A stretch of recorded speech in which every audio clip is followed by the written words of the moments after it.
नमस्कार दोस्तों, आप सभी का स्वागत है हमारे चैनल। आज हम बात करने वाले हैं एक ऐसे विषय के ऊपर जो काफी आज के समय में एक महत्वपूर्ण विषय रहा है, जिसका नाम है अखंड भारत। ये अखंड भारत क्या है, इसकी ये एक परिकल्पना है कि सच्चाई है। इसके बारे में बात करेंगे कि अखंड भारत क्या है और क्या इसका समय रहा है, क्या अखंड भारत एक विवादित विषय है, इसके ऊपर चर्चा करेंगे।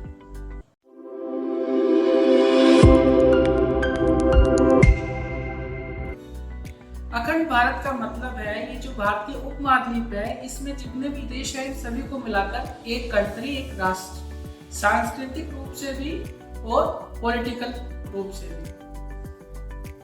इसके अंदर भारत के साथ साथ ही श्रीलंका, बांग्लादेश, भूटान, पाकिस्तान, अफगानिस्तान, ये सारे देश मिलकर एक राष्ट्र बनाते हैं जिसका नाम है अखंड भारत। तो इतिहास में ये देखा गया है कि पहले भारत का जो इतिहास है, पौराणिक इतिहास, मध्यकालीन इतिहास और आधुनिक इतिहास में भी हमने ये देखा है कि पहले भारत अखंड भारत की तरह से ही था। हो सकता है कि कभी कभी चेंज होता रहा हो, लेकिन एक बहुत बड़े नेशन के रूप में। अब इसमें हम आगे बढ़ के देखते हैं कि कभी भारत अखंड भारत के रूप में रहा है कि नहीं रहा है। जैसे हम देखते हैं कि जो भाषाएं हैं इन देशों की आपस में जुड़ी हुई भाषा ही है। कहीं हिंदी बोली जाती है, कहीं समझी जाती है, साथ में कई सारी चीजें और जुड़ जाती है। तो ऐतिहासिक रूप से देखें तो अखंड भारत की कल्पना के अंदर अखंड भारत जो है, इसमें सबसे पुराना हमें साक्ष्य मिलता है वैदिक सभ्यता का, क्योंकि वैदिक सभ्यता जो भी संबंध बनाती थी वो अखंड भारत के बीच में बनाती थी, अखंड भारत के राज्यों में बनाती थी, जिसमें कई सारे महाजनपद शामिल होते थे और उसी में व्यवहार करती थी।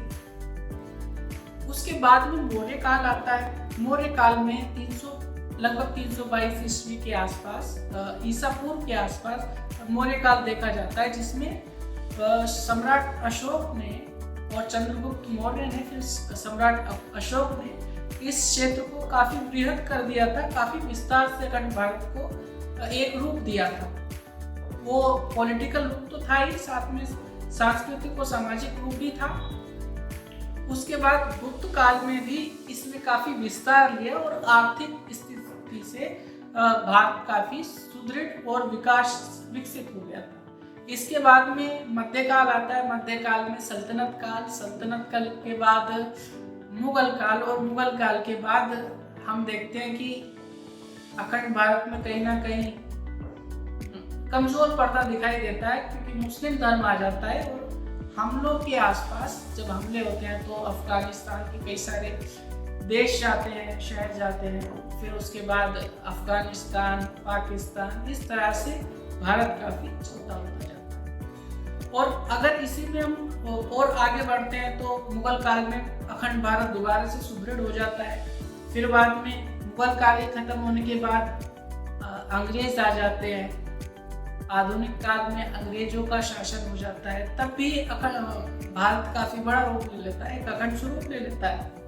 और इसके बाद भारत इसको सबसे बड़ा ठेस पहुंचता है जब भारत पाकिस्तान का बंटवारा होता है, क्योंकि भारत पाकिस्तान के बंटवारे में पाकिस्तान और बांग्लादेश भारत से अलग हो जाते हैं।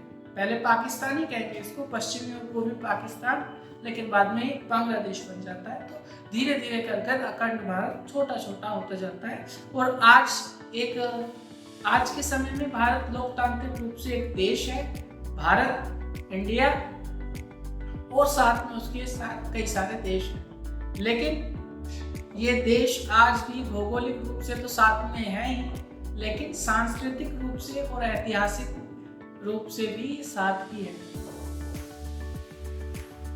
तो दोस्तों, अखंड भारत एक सपना है या ये एक सच्चाई है, ये आप हमें बताएंगे। लेकिन विविधता के महत्व को ये हमें आपस में एक साथ रहने के लिए भी सिखाता है। भारत तो विविधताओं का देश है ही।